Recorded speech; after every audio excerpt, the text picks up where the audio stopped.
दोस्तों नमस्कार, स्वागत है आपका यूट्यूब चैनल एबीटेक में। आज है 19 जून 2023 और जान लेते हैं आज की महत्वपूर्ण खबरें जो आज के प्रमुख समाचार पत्रों पर छाई हुई हैं और आप लोगों के लिए बहुत ही इम्पोर्टेंट है। सबसे पहली अपडेट यहाँ पर देख सकते हैं कि प्रदेश की दो प्रमुख भर्ती संस्थाओं के पास कोई काम नहीं, महीनों से सब कुछ ठप। यूपीएससी व चयन बोर्ड में कोरम पूरा नहीं, प्रतियोगियों ने उठाए सवाल, बिना काम मिल रहा वेतन। प्रदेश की दो बड़ी संस्थाओं उत्तर प्रदेश उच्चतर शिक्षा सेवा आयोग और माध्यमिक शिक्षा सेवा चयन बोर्ड के पास महीनों से एक काम भी नहीं है। इन दोनों संस्थाओं के 75 से अधिक कर्मचारियों को बिना काम के वेतन दिया जा रहा है। इनमें कई स्थायी कर्मचारी हैं तो कई आउटसोर्सिंग पर काम कर रही हैं। प्रदेश के शासकीय सहायता प्राप्त महाविद्यालयों में विज्ञापन संख्या 51 के तहत 1017 पदों पर असिस्टेंट भर्ती की आवेदन प्रक्रिया 2022 में पूरी कर ली गई थी, लेकिन आयोग में कोरम के अभाव के कारण परीक्षा तिथि घोषित नहीं हो पाई है। आयोग के अध्यक्ष का पद खाली और सदस्यों में भी 6 में से 4 पद खाली हैं। वर्तमान में आयोग में 33 श्रेणी कर्मचारी के 5 स्थायी कर्मचारी हैं और 2 दर्जन आउटसोर्सिंग कर्मचारी हैं। कोरम के अभाव में भर्ती शुरू नहीं हो पा रही और अन्य जरूरी काम भी अटके हुए हैं। लोग कोर्ट जा रहे हैं। आयोग के सूत्रों का कहना है कि इस समस्या से शासन को भी कई बार अवगत करवाया गया है, लेकिन कोई सुनवाई नहीं हुई है। वहीं पर नए शिक्षा सेवा चयन आयोग का गठन भी अटका हुआ है। शासन की ओर से यह भी स्पष्ट नहीं किया जा रहा है कि जिस भर्ती का विज्ञापन जारी हो चुका है वो नया आयोग पूरी कराएगा या फिर उच्चतर शिक्षा सेवा आयोग इसी भर्ती को आगे बढ़ाएगा। फिलहाल आयोग में कामकाज पूरी तरीके से ठप पड़ा हुआ है और सदस्य से लेकर कर्मचारी तक सभी खाली बैठे हैं। यही हाल माध्यमिक शिक्षा सेवा चयन बोर्ड का भी है। टीजीटी पीजीटी के 4163 पदों का विज्ञापन अगस्त 2022 में लिया जा चुका है, लेकिन कोरम न पूरा होने से भर्ती परीक्षा नहीं हो पा रही है। बोर्ड के अध्यक्ष और सभी सदस्यों के 10 पद खाली हैं। वर्तमान में 13 स्थायी कर्मचारी तैनात हैं और 35 कर्मचारी आउटसोर्सिंग पर काम कर रहे हैं। इसके बावजूद वे सभी काम ठप पड़े हैं जिन्हें पूरा करने के लिए अध्यक्ष और सदस्यों की ज़रूरत पड़ती है। प्रतियोगी छात्र संघर्ष समिति के मीडिया प्रभारी प्रशांत पांडे और प्रतियोगी छात्र मोर्चा के अध्यक्ष विकी खान का कहना है कि इन दोनों भर्ती संस्थाओं ने अभ्यर्थियों के आवेदन से करोड़ों रुपए कमाए हैं। अगर इन भर्ती संस्थाएं अपना काम नहीं कर पा रही हैं तो इन पर ताला लगा देना चाहिए और कर्मचारियों को किसी दूसरी जगह शिफ्ट कर देना चाहिए। साथ ही स्पष्ट किया जाए कि बिना काम के वेतन क्यों दिया जा रहा है। तो ये चीज़ें आप सभी लोग जानते हैं। भले अध्यक्ष और सदस्य नहीं है, लेकिन कर्मचारी तो वहाँ पर हैं। कर्मचारी तो वेतन ले ही रहे हैं और आप लोग देख रहे हो पिछले 1 साल से कोई भी काम यहाँ पर नहीं हुआ है। यहाँ पर देखो अपडेट है कि जेईई एडवांस का परिणाम घोषित, हैदराबाद जोन का दबदबा, शीर्ष 10 में 6 छात्र। भारतीय आईआईटी यानी भारतीय प्रौद्योगिक संस्थान में दाखिले के लिए आयोजित जेईई एडवांस 2023 का परिणाम रविवार को जारी कर दिया है। इसमें आईआईटी हैदराबाद जोन के छात्र वीसी रेड्डी ने टॉप किया है। उन्हें 360 अंकों की परीक्षा में 341 अंक मिले हैं। लड़कियों की श्रेणी में आईआईटी हैदराबाद जोन की एनएन भाव्याश्री ने शीर्ष पर जगह बनाई है। उन्होंने 360 अंकों में 298 अंक मिले हैं। तो टॉप 10 में जो अभ्यर्थी है वो यहाँ पर आप लोग देख सकते हैं। ज़्यादातर छात्र यहाँ पर हैदराबाद जोन से ही हैं। यहाँ पर देखो अपडेट है कि 26-27 जून व 2 जुलाई की परीक्षाएं हुई स्थगित।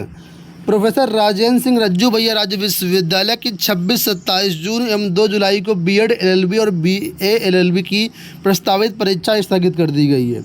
यह निर्णय छात्रों की मांग पर लिया गया क्योंकि 26-27 जून को वीडियो की एवं 2 जुलाई को ईपीएफओ की परीक्षा प्रस्तावित है। दोनों परीक्षाएं टकराने से छात्रों को किसी एक परीक्षा से वंचित होना पड़ रहा था। इस संबंध में विश्वविद्यालय प्रशासन ने नोटिफिकेशन जारी कर दिया है। उक्त तिथि पर होने वाली परीक्षा संशोधित तिथि जल्द जारी कर दी जाएगी। तो 26-27 जून और 2 जुलाई की परीक्षाएं स्थगित की जाएंगी राज्य विश्वविद्यालयों की। समकक्ष अर्हता को लेकर के यहाँ पर एक बार फिर से अपडेट आई हुई कि स्पष्ट नहीं की गई पदों की समकक्ष योग्यता, भर्तियाँ रुकी। लोक सेवा आयोग से होने वाली कई भर्तियों के लिए शासन से पदों की समकक्ष योग्यता स्पष्ट नहीं की जा रही, इसलिए आयोग से भर्ती प्रक्रिया रुकी हुई है। वर्ष भर से समकक्षता के चलते 6000 से अधिक पदों पर भर्तियों का विज्ञापन जारी नहीं किया गया। इसको लेकर के आयोग ने शासन से कई बार पत्राचार भी किया, लेकिन संशोधित अधियाचन नहीं आया है। भर्तियां शुरू न होने से प्रतियोगी छात्र आक्रोशित हैं और आने वाले दिनों में इसके लिए प्रदर्शन करने की तैयारी कर रहे हैं। सभी विभागों में भर्तियों के लिए शासन से आने वाले अधियाचन में पहले समकक्ष योग्यता का निर्धारण नहीं होता था, उसका निर्धारण आयोग अपने स्तर से करता था। इसलिए समकक्षता को लेकर के कई बार विवाद हुआ और मामला कोर्ट तक गया। और इसके बाद आप लोग जानते हैं कोर्ट ने यहाँ पर आदेश दिया कि जब भी किसी भर्ती का विज्ञापन जारी करो तो वहाँ पर समकक्ष चार्ता पहले से क्लियर होनी चाहिए कि इस पद के लिए कौन कौन से डिग्री या सर्टिफिकेट या प्रमाण पत्र मान्य होंगे, क्योंकि बाद में विवाद होता है, भर्ती कोर्ट चले जाते हैं और भर्तियाँ सालों तक अटकी रहती हैं। तो ऐसे में इस बार नई व्यवस्था लागू की जा रही, पहले ही सारी चीज़ें स्पष्ट होनी चाहिए नोटिफिकेशन में, लेकिन सरकार जो है इसमें हीला हवाली कर रही है। कई ऐसी भर्ती है जैसे कि RO ARO, GIC प्रवक्ता, LT ग्रेड, संभागीय निरीक्षक यानी RI भर्ती, सहायक अभियंता यानी AE भर्ती, अपर निजी सचिव यानी APS भर्ती और कृषि विभाग में तकनीकी सहायक आदि के 6000 पदों का अधियाचन प्राप्त है। लेकिन समकक्ष चार्ता के न आने से ये सारी चीज़ें फिलहाल ठप पड़ी हुई हैं। प्रतियोगी छात्रों ने समकक्ष चार्ता का विवाद जल्द से जल्द सुलझाने की मांग की है।